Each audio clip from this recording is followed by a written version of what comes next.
Okay, uh, in our previous class, we read a very short poem, The Lamb by William Blake, one of his highly well known poems. And today we'll read another famous poem by him, The Tiger. And as we have already known that The Lamb, that was included in his poetic anthology, Songs of Innocence. And this poem, The Tiger, it is included in another poetic anthology by Blake, which is called Songs of Experience. So, in our previous class, we discussed about Blake's poetic ideas, his philosophical ideas, and how these two poetic anthologies represent two contradictory natures of human life, two contradictory aspects of human life. One is the innocent, the simple, innocent, the refined, and the benign aspect of life, and another is the hard realities of life, the cruel aspect of life. So, as it is repeatedly uh, philosophized by Blake, how life is philosophized by Blake, that life is a kind of a representations of the dual aspect of the evil and the good and the bad. So it's a very common idea, a very common concept, a traditional concept, which is also found in religions also.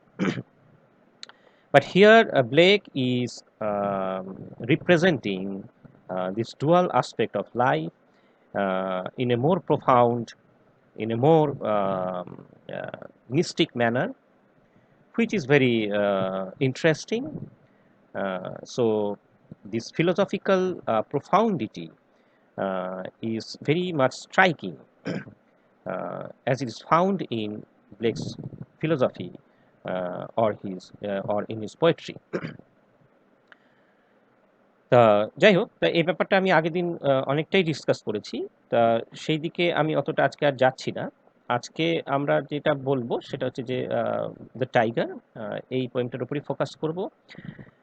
এবং এখানে যেটা আমি আগের দিন in detail যেটা আলোচনা করেছি যে আহ, এই ডুয়াল আসপেক্ট, সেটা এখানেও এই পোয়েমের মধ্যে একই রকমভাবে আহ, যে আর্টিকুলেটেড হচ্ছে। তো যাই হোক, দ্য টাইগার এখানে স্পেলিংটাও খুব যে স্ট্রাইকিং, TYGER। কেন স্পেলিংটা এরকম সেটা আমরা পরে আসছি। And this poem is included in Songs of Experience, so another poetic collection by William Blake, and it was published in 1794. Okay, 1794. Songs of Innocence, it was published in 1789. So 5 years after, it was Songs of Experience that was published 5 years after. So this poem particularly is the most anthologized poem in English. Okay, uh, মানে খুবই একটা যে মানে widely red একটা poem. তো যাই হোক, তো এই পোয়েমটা আমরা কি দেখছি যে the poet is অ্যাডমায়ারিং the fearful but at the same time admirable aspect of tiger, an animal, uh, tiger, that is uh, admirable by its physical appearance, but at the same time, its beautiful, graceful appearance also gives a sense of fearfulness. Its eyes, uh, burning eyes, its muscles and nerves, everything gives a sense of a kind of a cruelty, the cruel aspect of life, though the animal by its appearance is so graceful. So this is the typical philosophical aspect of Blake's poetry, as we have already known by reading the Lamb.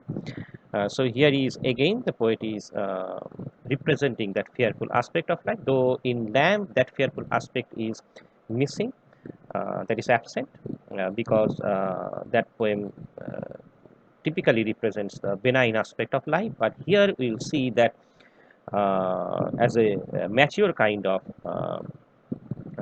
realization about life, this poem represents that duality, the dual aspect of life. Though the tiger, it is also made by God, and its appearance is graceful, though it is cruel.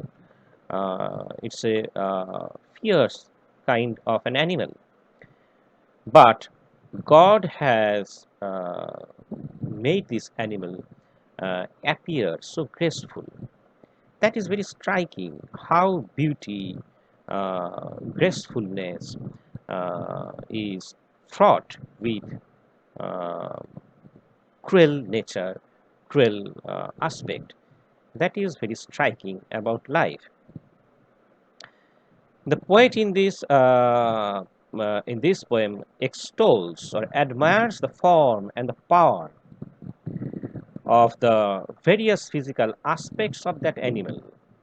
Okay, he expresses his deep admiration for the creator who created this animal. Hmm. So the poet thinks that the creator also must be very powerful indeed, because the creator has created such a kind of a powerful animal. But at the same time, the poet expresses a kind of a doubt, and he asks if the creator of a tiger is also the creator of a lamb. Okay, so here the poet raises the question of the actual purpose. Uh, what could be the actual purpose of the creator uh, to create such a kind of life where uh, innocence and at the same time cruelties reside uh, at the same time. Okay, so this juxtaposition of the cruel aspect and the benign aspect of life is something that strikes the imagination of the poet. So this is the very essence of Blakean philosophy. Okay, let us read the poem.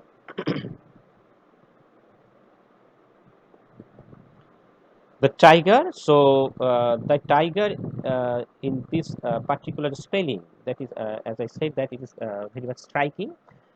যে কেন এখানে T I এর জায়গায় Y রয়েছে, আহ, আহ, যে কি হতে পারে যে টাইগারের যে fearful form,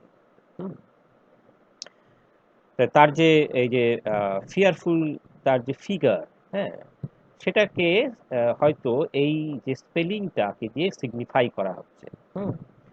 so the fearful aspect of this animal, this particular animal, and uh, the uh, the powerful God and his redemptive যে wrath, wrath means anger, তা সেটা হয়তো সিগনিফাই করছে এই স্পেলিংটা। So this wrath WRATH, wrath means anger, কিন্তু এখানে wrath বলতে অ্যাকচুয়ালি রিডেমটিভ অ্যাঙ্গার, যেটা হচ্ছে যে ডিভাইন wrath আমরা বলে থাকি, যে মানে দৈব যে যে ক্রোধ, সেই ক্রোধের পেছনে কি থাকে, যে একটা যে রিজেনারেটিভ অ্যাসপেক্ট থাকে। হুম, তারপরে সেটা নেগেটিভ সেন্সে নয়। বোঝা গেল? তাই যার ফলে ক্রাইস্টের যে রেফারেন্সটা এখানে রয়েছে, তাহলে ক্রাইস্টের মধ্যেও কিন্তু এই ডুয়াল অ্যাসপেক্টটা রয়েছে। হি ইজ যে regenerative, he has a regenerative aspect and at the same time destructive aspect. বুঝা গেল? যেখানে ক্রাইস্টের যে একটা কথা এরকম আছে বাইবেলে, যে I came not to send piece but A sword. বোঝা গেল? যার ফলে এখানে কি দেখা যাচ্ছে, যে tiger, this particular spelling symbolizes the fierce forces in the soul of man। ঠিক আছে? তাহলে এই যে কন্ট্রারি যে স্টেটস অফ হিউম্যান সোল, একই সঙ্গে ফিয়ার্স অ্যাসপেক্ট, আবার একই সঙ্গে রিজেনারেটিভ অ্যাসপেক্ট। ঠিক আছে? তো সেটাকেই রিপ্রেজেন্ট করছে হচ্ছে টাইগার। হুম, তার যে ব্রুটালিটি, তার যে টিরেনি, হুম, সেটা কিন্তু এখানে রিপ্রেজেন্টেড হচ্ছে forcefully by this particular spelling. ঠিক আছে?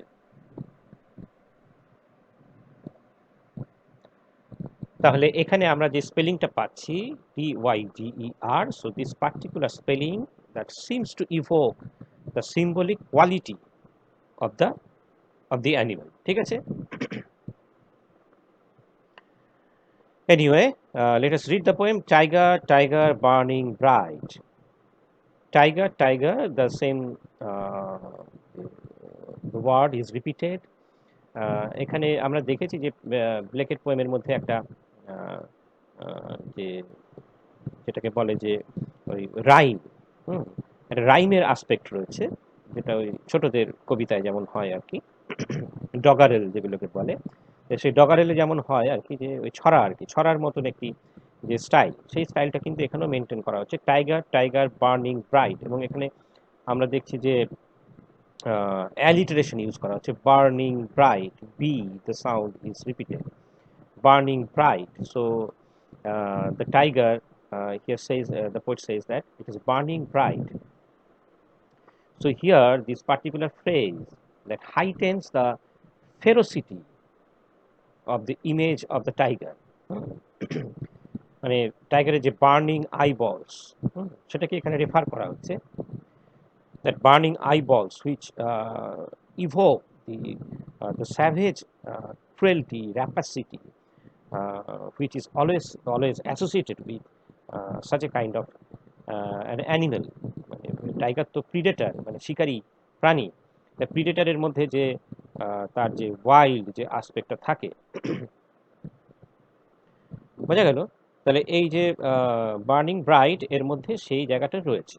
হুম, এবং একই সঙ্গে it also suggests the passion or the wrath of God। So here tiger may also be uh, understood as God's redemptive aspect, redemptive wrath। বোঝা গেল? In forests of the night, in forests of the night, যার ফলে night বলতে এখানে actually কি বলা হচ্ছে, darkness. তাই এই ডার্কনেস এটাও কিন্তু এখানে সিম্বলিক অ্যাসপেক্ট নিচ্ছে। হুম, ফরেস্ট এবং একই সঙ্গে forest which is submerged in darkness. হ্যাঁ, so it may stand for social repression, because the revolutionary aspect here is also represented। So শুধুমাত্র যে ক্রুয়েল অ্যাসপেক্ট বলা হচ্ছে তাও কিন্তু নয়, মানে এখানে একটা রেভলিউশনারি যে অ্যাসপেক্ট, সেটাকেও কিন্তু রিপ্রেজেন্ট করা হচ্ছে। যার ফলে revolutionary aspect that is also very significant aspect of the romantics, তাই না? কারণ এই পোয়েমসগুলো যখন লেখা হচ্ছে তখন ফ্রেঞ্চ রেভলিউশন চলছে। হুম, যার ফলে ফ্রেঞ্চ রেভলিউশনের সেই যে রেভলিউশনারি যে যে aspect, that rebellious aspect, that is also suggested by the powerful images in this poem। ঠিক আছে। আর আমরা তো জানি রোমান্টিক্স, সেই সময় সমস্ত romantic poetry they are very much influenced by the spirit of the revolution. Hmm, তারপরে সেটা এখানে রয়েছে। ওকে, so in the forest of the night, what immortal hand or eye would frame thy fearful symmetry? তা টাইগারের এই যে কথাটা বলা হচ্ছে এর খুবই significant phrase, fearful symmetry.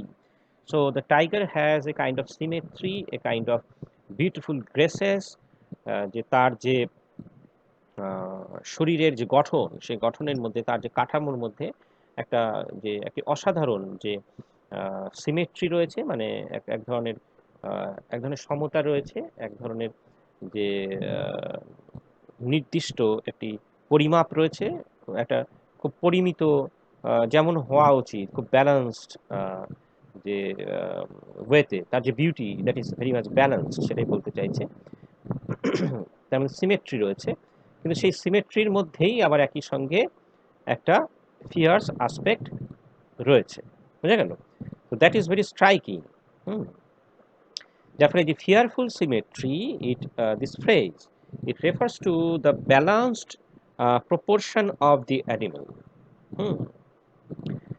Its ferocity in beauty, বুঝা গেল?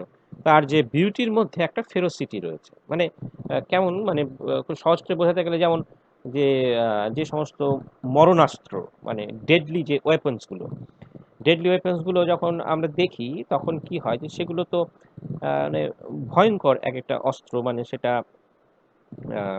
মানে চালালে হাজার হাজার মানুষ ইনস্ট্যান্টলি মারা যাবে।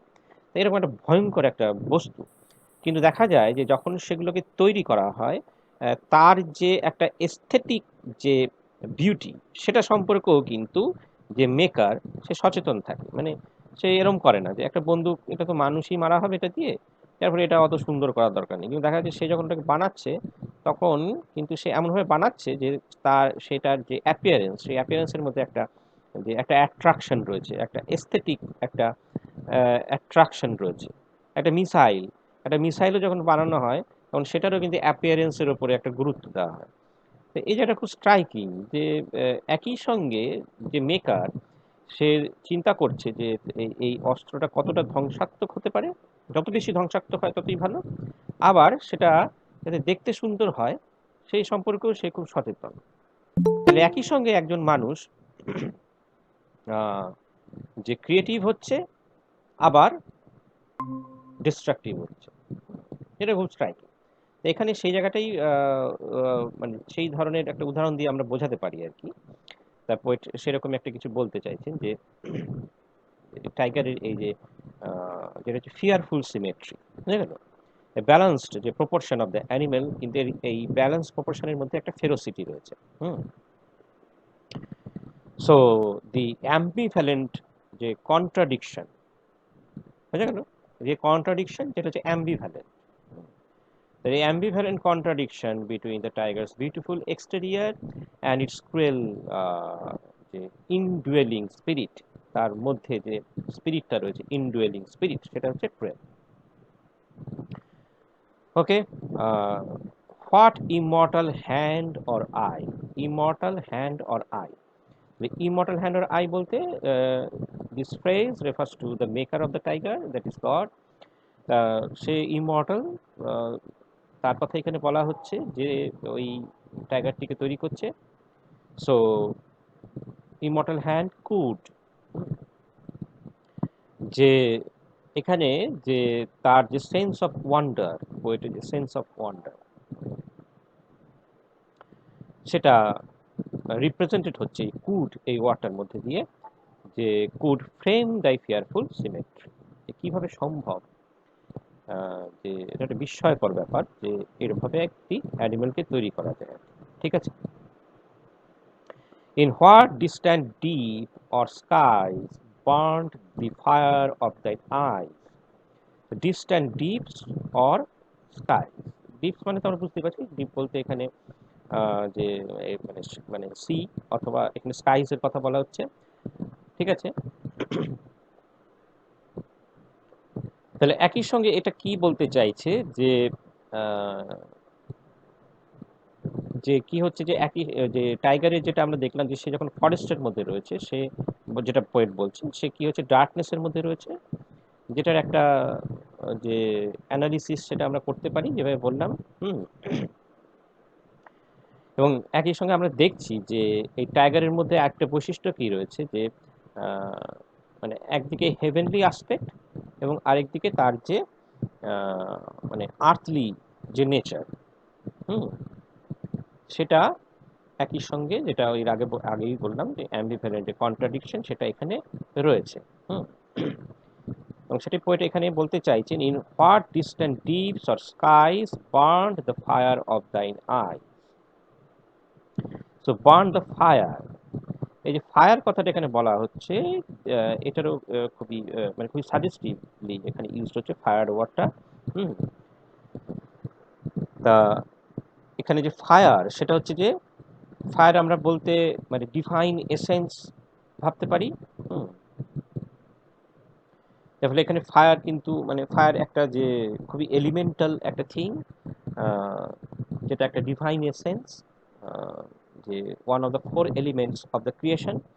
এবং সেখানে এই ফায়ার নানানভাবে এটাকে আমরা দেখতে পারি যে burn the fire of thine ice, এই ফায়ার হতে পারে যেগুলো আমরা এতক্ষণ বললাম যে তার যে ডিস্ট্রাকটিভ যে কোয়ালিটি, ডিস্ট্রাকটিভ আসপেক্ট, বা তার মধ্যে যে আহ, যে রেভলিউশনারি আসপেক্ট, রিডেমটিভ যে আসপেক্ট সেটাও হতে পারে। হ্যাঁ, তার যে ফিয়ার্স নেচার, পাওয়ারফুল যে আহ, তার যে আহ, যে কোয়ালিটি, এগুলো সবই কিন্তু রিপ্রেজেন্টেড হচ্ছে এই ওয়াটার মধ্যে। Burn the fire of thine eye, on what wings dare he aspire. So on what wings dare he aspire, তাহলে তার যে মানে এখানে অ্যাসপায়ার কথাটার মধ্যে যে একটা যে অ্যাম্বিশনের ধারণাটা যেমন রয়েছে, তো সেটা দিয়ে পোয়েট এখানে কি বোঝাতে চাইছে যে in what distant deeps or skies burn the fire of thine ice. তাহলে এই যে টাইগারের তার যে চোখের মধ্যে যে আগুন, সেই আগুনটা যে কোথা থেকে নেওয়া হয়েছে, মানে এখানে পোয়েটের মধ্যে যে একটা একটা সেন্স অফ যে ওয়ান্ডার কাজ করছে। On what wings dare he aspire, এবং সেই ফায়ারটা যে কিভাবে যে গ্যাদার করা হয়েছে পোয়েট সেটাই এখানে কোয়েশ্চেন করছে। And on what wings dare he aspire, what the hand dare seize the fire. তাহলে পোয়েট মনে করছেন, ইমাজিন করছেন যে যে possibly this fire was gathered by someone. এখানে গ্যাদার কথাটা তিনি ইউজ করছেন না, এখানে তিনি বলছেন যে সিজ, তার মানে কোনোভাবে কেউ এটাকে দখল করেছে। The fire that is the divine essence which was in heaven, and it was seized by someone, some daring personality, হয়তো কোনো একজন সুপার হিউম্যান লাইক যে পার্সন, সে হয়তো সেই আগুনটি চুরি করে এনেছে সেই মানে ক্রিয়েটারের কাছ থেকে, সেই আগুনটি যেটা আহ, ওই টাইগারের চোখের মধ্যে দেখা যাচ্ছে, ঠিক আছে? So this line evokes the vision of Satan. সেটানের আইডিয়াটা তোমরা নিশ্চয়ই জানো যে যে সেটান হু রেবেলড এগেনস্ট গড, সেই বিবলিক্যাল যে রেফারেন্সটা এখানে রয়েছে। হ্যাঁ, তাহলে হতে পারে যে হয়তো সেটানের রেফারেন্সটা এখানে রয়েছে, যে সেটান, যে সেটা কোনো সেটানিক পাওয়ার হয়তো যে সেই আগুনটিকে ছিনিয়ে নিয়ে এসছে ক্রিয়েটারের কাছ থেকে। হুম। So it evokes the vision of Satan uh, daringly flying upwards through the chaos on his wings to reach the Garden of Eden. হুম। তো সে হয়তো এই যে উইংস কথাটা বলা হচ্ছে কারণ যে উইংস ওই সেটানেরও উইংস আছে আর কি, সেই জন্য এখানে উইংস কথাটা বলা হচ্ছে যে সম্ভবত সে ওই হেল থেকে সে আবার ওই গার্ডেন অফ ইডেনে সে প্রবেশ করেছে এবং সেখান থেকে সম্ভবত সে ওই ফায়ারটি চুরি করে এনেছে, এরকম একটা রেফারেন্স এখানে রয়েছে। ঠিক আছে, যার ফলে what the hand dare seize the fire, এই লাইনটা আমাদেরকে মানে কি বলা যেতে পারে যে it reminds the reader of the stealing of fire by Prometheus in Greek mythology. Greek মিথোলজিতেও এরকম একটি গল্প আছে যে প্রমিথিউস বলে একজন যে স্বর্গ থেকে আগুন চুরি করে নিয়ে এসেছিল। হিন্দু মিথোলজিতেও আছে যে নচিকেতা বলে একজন এরকম একজন সুপার হিউম্যান লাইক একজন পার্সোনালিটি, সে কি করে যে স্বর্গ থেকে আগুন চুরি করে নিয়ে আসে, মানে যার ফলে যে পৃথিবীতে মানে আগুন আসে বা পৃথিবী আলোকিত হয়, বুঝা গেল? এরকম একটা গল্প প্রচলিত আছে। So similar kind of the stories are present in Greek mythology also, যে যার নাম হচ্ছে প্রমিথিউস, তার কথাটা এখানে মনে করাচ্ছে, who stole fire for the benefit of mankind, এবং তার জন্য কি হয়েছিল, সে Prometheus was severely tortured by Zeus। হ্যাঁ, তো সেই রেফারেন্সটা এখানে রয়েছে। যার ফলে পোয়েট এখানে কি করছেন যে he expresses his doubt as to the possible nature of the tiger's maker, যে টাইগারের মেকারটা কে অ্যাকচুয়ালি, যে টাইগারের মধ্যে একই সঙ্গে যে যে ক্রিয়েটার, সেই ক্রিয়েটারের মধ্যে যে তাকে তৈরি করেছে তার মধ্যে সেই বেনিভোলেন্ট যে ফিগার অফ প্রমিথিউস সেটা যেমন দেখা যাচ্ছে, হুম, or he may also be associated with Satan, hmm, the supreme figure of evil। ঠিক আছে?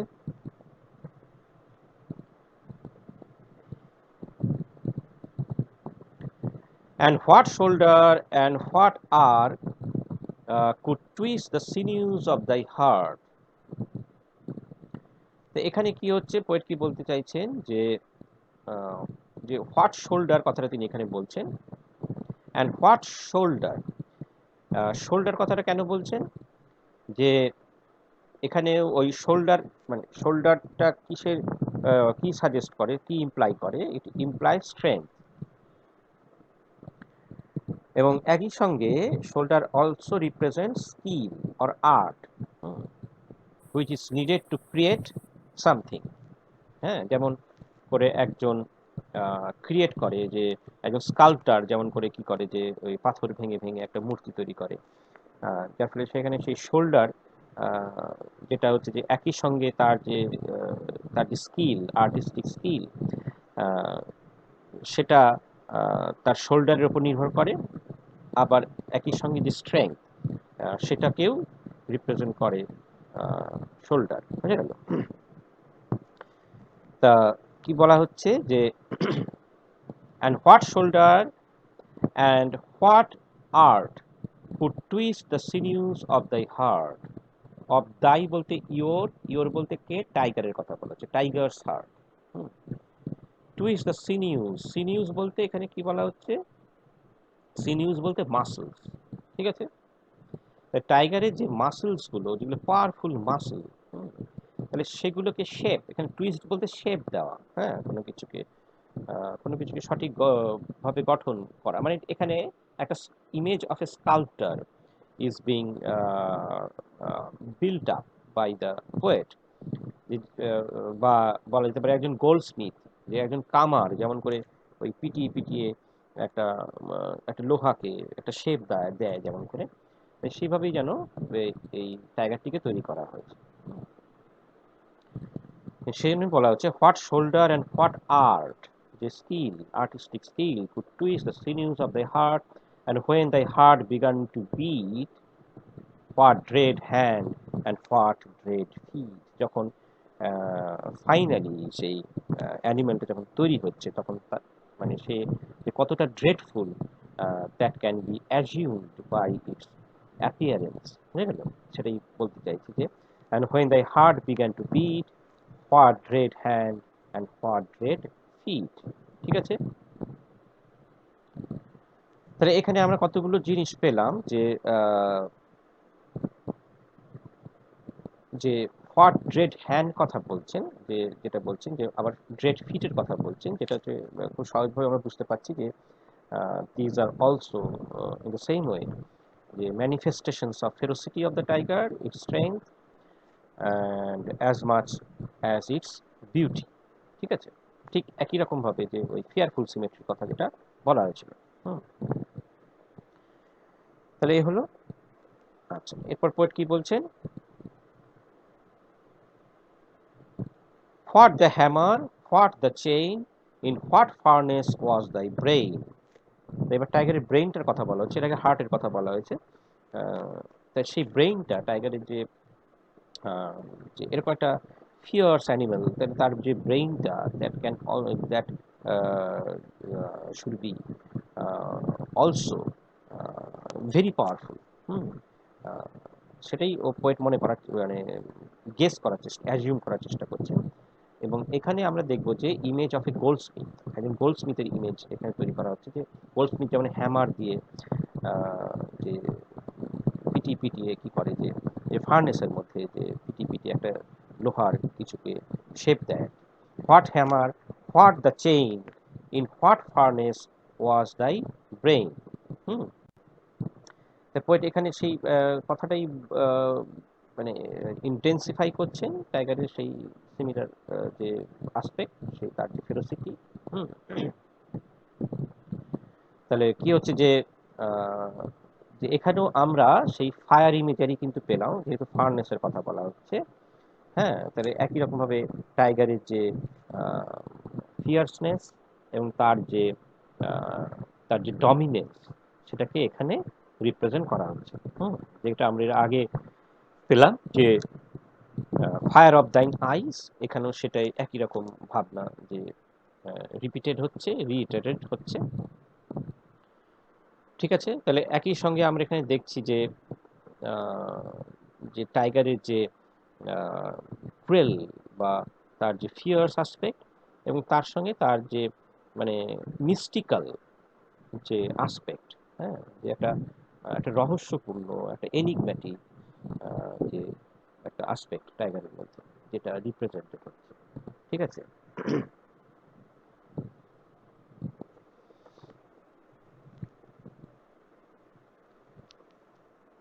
What the anvil, what dread grasp, there its deadly terrors clasp. ঠিক আছে, হোয়াট অ্যান্ড অ্যানভিল, ওই যে একই রকমভাবে গোল্ড স্মিথের যে ইমেজ সেখানে এখানে রিপ্রেজেন্টেড হচ্ছে। What dread grasp, there its deadly terrors clasp. ঠিক আছে, আহ, মানে সেম কাইন্ড অফ যে আইডিয়াস ইজ রিপিটেড এখানে। যে অ্যানভিলের কথাটা যেটা বলা হচ্ছে, যে আহ, যে ওই কি হয়, যে গোল্ড স্মিথ বা কামারের কাছে যেটা থাকে, যে ওই একটা হেভি মেটাল ব্লক থাকে, ওই যেটার উপরে ওই আয়রন বা স্টিল রেখে কি হয়, যে সেটাকে হ্যামারিং করা হয়, বুঝে গেল, সেটাকে অ্যানভিল বলা হয়। হুম, ঠিক আছে, সেটাই বলছে যে যে সেই অ্যানভিলটাও সেটা that must be very hard and strong. What dread grasp, যে হ্যামারটা যে ধরেছে তার যে গ্রাস্প, সেটাও খুব dreadful grasp. Dare its deadly terrors clasp, যে এখানে যে যে ক্রিয়েটার তার যে স্ট্রেংথ, সেটাকেও কিন্তু পোয়েট যে গ্লোরিফাই করছে বা ইন্টেন্সিফাই করছে। ঠিক আছে, যে টাইগারের যে টেরিবল স্ট্রেংথ, তার যে টেরিবল স্ট্রেংথ, সেটা কি হচ্ছে, যে দ্য পোয়েট ইজ যে the terrible strength is suggested not in direct terms, সরাসরি বলা হচ্ছে না, যে it is suggested through images. তার যে ইনক্রেডিবল পাওয়ার, যে একই সঙ্গে টাইগারের terrible strength and the incredible power of the maker of the tiger.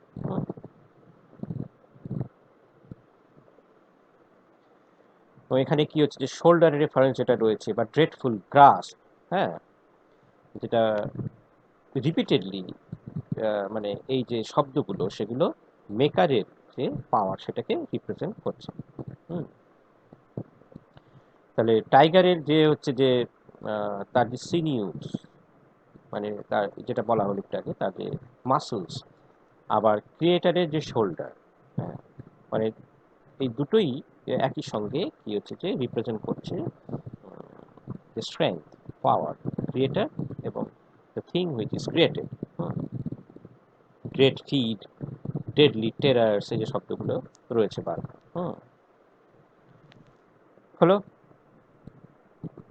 when the stars threw down their spears and watered heaven with their tears. এটাও এখানে একটা অ্যালিউশন রয়েছে। অ্যালিউশনটা কিসের অ্যালিউশন? যে পোয়েট কি বলতে চাইছেন যে স্টার্স যে here have been said to throw their spears in fear. তাই এই যে বলা হচ্ছে স্টার্স তারা কি করেছে যে they threw down their spears in fear. এটা কি পোয়েট অ্যাকচুয়ালি বলতে চাইছেন? হ্যাঁ, এখানে স্টার্স কথাটা তিনি কেনই বলছেন যে হয়তো এখানে স্টার্স বলতে পোয়েট সিগনিফাই করছেন যে অ্যাঞ্জেলস। হ্যাঁ, বাইবেলে যে অ্যাঞ্জেলসদের কথা যে বলা আছে যে অ্যাঞ্জেলসরা যে গডের এগেনস্টে যারা রেবেল করেছিল, বুঝে গেল? Book of job, book of জবে এখানে সেটার রেফারেন্স রয়েছে। যেখানে এরকম বলা হচ্ছে যে the stars threw down their spears and played naked away, এরকম একটি কথা রয়েছে। হয়তো সেটারই রেফারেন্স রয়েছে, মানে সেই লাইনটাকে অ্যালিউড করছেন পোয়েট এখানে। So here the poet is recalling that phrase.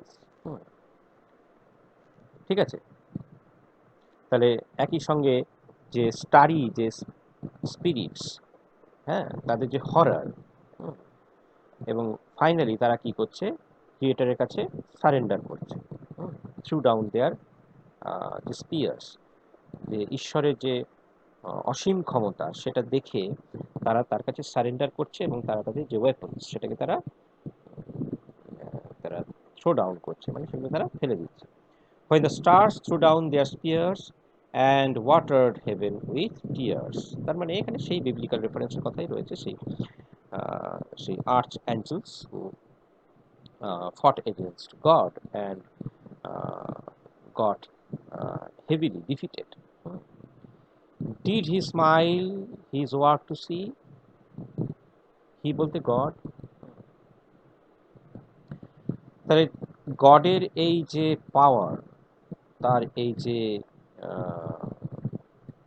যে যেটা হচ্ছে যে মানে তার এই যে স্ট্রেংথ যেটা বললাম একটু আগে, সেই স্ট্রেংথটা, তার যে ফিয়ারফুল যে স্ট্রেংথ, যেটা দেখে কি হচ্ছে যে অ্যাঞ্জেলসরা পর্যন্ত তাদের যে তারা তাদের যে throwing down the spears and surrendering at the feet of God, সেই যে গড যে এত পাওয়ারফুল, সেই গড কি খুশি এরকম একটি ফেরোসাস অ্যানিমেল তৈরি করে?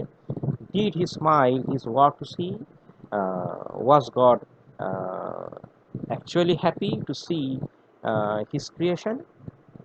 Did he who made the lamb make thee? Thee বলতে ইউ, দ্যাট ইজ টাইগার। টাইগারকে পোয়েট এখানেও কোয়েশ্চেন করছেন, ঠিক আগের পোয়েমটিতে যেমন করে পোয়েট যে ল্যাম্বকে কোয়েশ্চেন করছিলেন যে do you know who made thee, যে তোমাকে কে বানিয়েছে তুমি কি জানো? এবং তারপরে তিনি উত্তর দিচ্ছেন যে ইট ওয়াজ গড হু মেড দি। কিন্তু এখানে তিনি খুবই he is in a in a in a confusion that the that God, who the Creator, who made such a beautiful animal like lamb, has also created such a fearful animal like tiger.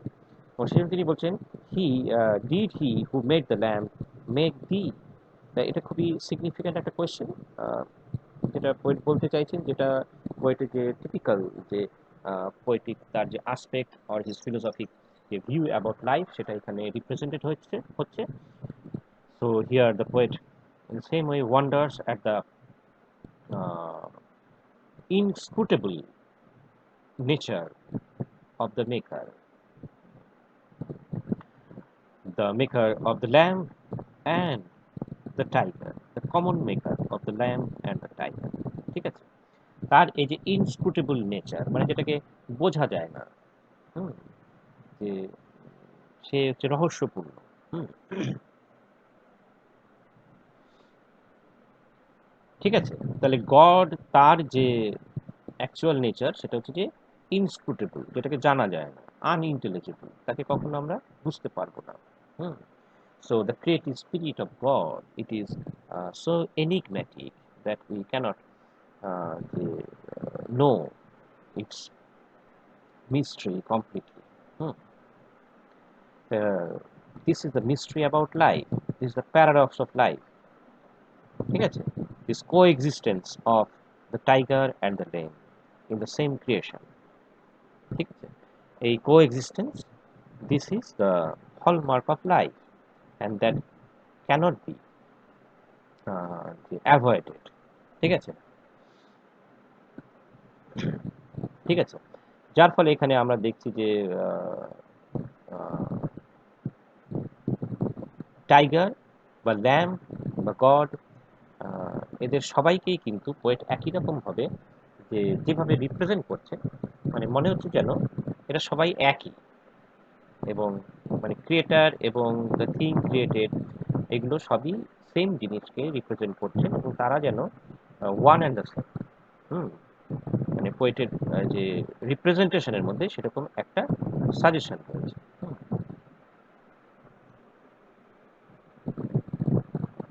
ঠিক আছে, আশা করি পোয়েমটা বোঝা গেছে। হ্যাঁ, আহ, এরপরে যদি আরো কিছু জায়গা যেগুলো হয়তো সেভাবে বলা হলো না, ডিরেকশন জায়গা থেকে থাকে, সেগুলো এর পরে আমরা আহ, তোমাদের যদি কিছু প্রশ্ন থাকে তাহলে সেগুলো যখন ডিসকাস করবো তখন সেগুলো আসবে আর কি আলোচনা। ঠিক আছে, আজকে তাহলে এটুকুই থাক।